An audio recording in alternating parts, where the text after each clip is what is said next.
ये जो पर्सन है अमित किलौर, इसका नया वीडियो आया है डीलिमिटेशन के ऊपर।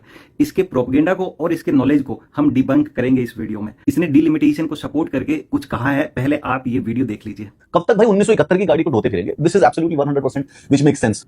इसमें एक डिबेट ये उठता है कि भाई जो नॉर्थ की स्टेट्स हैं और जो साउथ की स्टेट्स हैं, उन अगर इनको बढ़ाएंगे क्योंकि सबकी सीटें बढ़ेंगी तो कहीं नॉर्थ की बहुत ज्यादा नहीं बढ़ जाए, पर जो प्रोपोर्शन 543 में है एग्जैक्टली सेम प्रोपोर्शन पे बाकी सीटें बढ़ेंगी।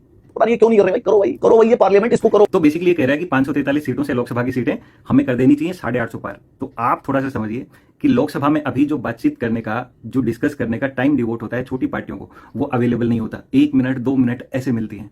तो हमारा कंट्री क्या कि डाइवर्स है, बहुत लैंग्वेज है, बहुत सारा कल्चरल डाइवर्सिटी इतनी है कि बहुत सारी कास्ट है, बहुत सारे रिलीजन है, बेसिकली अच्छी खासी संख्या में है। तो रीजनल पार्टियां भी होंगी, छोटी पार्टियां भी होंगी। तो लोकसभा में वो डिस्कस कैसे करेंगी 850 सीटें हो जाएंगी। ये मेजोरिटेरियन व्यू थोपने का एक भाजपा का प्रोपेगेंडा है और ये अपने आप को शिक्षक कहता है।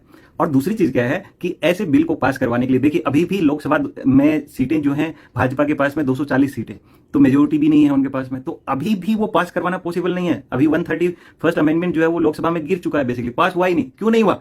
और मान लीजिए मेजोरिटी आ भी गई भाजपा के पास में, तो भी स्पेशल मेजोरिटी प्लस आधे राज्यों की सहमति चाहिए होती है ऐसे फेडरल लॉ को पास करवाने के लिए। डीलिमिटेशन, और अभी तक जितने डीलिमिटेशन हुए हैं, लंपट मूर्ख इंसान को इसको कोई ये समझाए, जैसे मान लीजिए कि 3 डीलिमिटेशन हुए हैं, उसमें कितनी सीटें बढ़ी हैं, है ना? यही 20 से 35 सीटें बढ़ी हैं, तो मेजर बदलाव नहीं हुआ है। तो ये प्रैक्टिकल सोल्यूशन नहीं है कि किसी ने स्वास्थ्य पे अच्छा काम किया है, परिवार नियोजन फैमिली प्लानिंग पे अच्छा काम किया है साउदर्न स्टेट्स ने, कि उसको आप पनिश कर दे।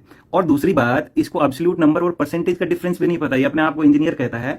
जैसे मान लीजिए लोकसभा की 50% सीटें बढ़ा दो आप, अगर यूपी को आप 80 का 50% बढ़ाओगे तो कितना होगा? 40 सीटें बढ़ जाएंगी। और केरला का आप 50% बढ़ाओगे तो 10 सीटें बढ़ेंगी 20 की जगह, क्योंकि केरला की 20 सीटें हैं।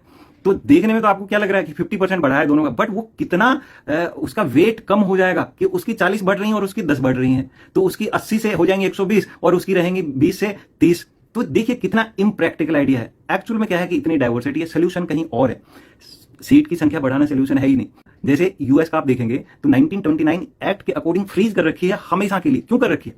तो मोटा मोटी 3-4 सोल्यूशन है। एक ये है कि आप जो राज्यसभा की सीटों का इक्वल रिप्रेजेंटेशन कर दो यूएस की तरह। एक 7 शेड्यूल में जो है चेंज करके स्टेट को मोर पावरफुल बना दो। एक ये है कि जो साउदर्न स्टेट की जो टैक्सेस है ना, उनका कलेक्शन में ज्यादा योगदान है। तो आप सिर्फ यही पनिश नहीं कर रहे हो कि सीटों की संख्या कम होगी, वो टैक्स भी ज्यादा देते और नॉर्दर्न स्टेट उसका ज्यादा फायदा उठाते हैं। आप बेसिकली ऐसे बात कर रहे हैं कि एक पिता के 2 बच्चे हैं, एक नालायक है जो काम करता नहीं है ना, उसने कुछ भी काम नहीं किया है, तो आप उसको और ज्यादा पावर दे दो। यानी भाजपा को अगर यूपी में ज्यादा सीटें मिल रही हैं तो यूपी की सीटें बढ़ा दो भाई, इशू बनेगा, है ना? तो डेमोक्रेसी में क्या है, चर्चा होती है, तो कोई सपोर्ट नहीं करेगा। इम्प्रैक्टिकल है। बातचीत करना भी अपने आप को कोई ज्ञानी समझ रहा है ना, इस राजनीति के चक्कर में वो मूर्ख और लंपट मूर्ख इंसान है।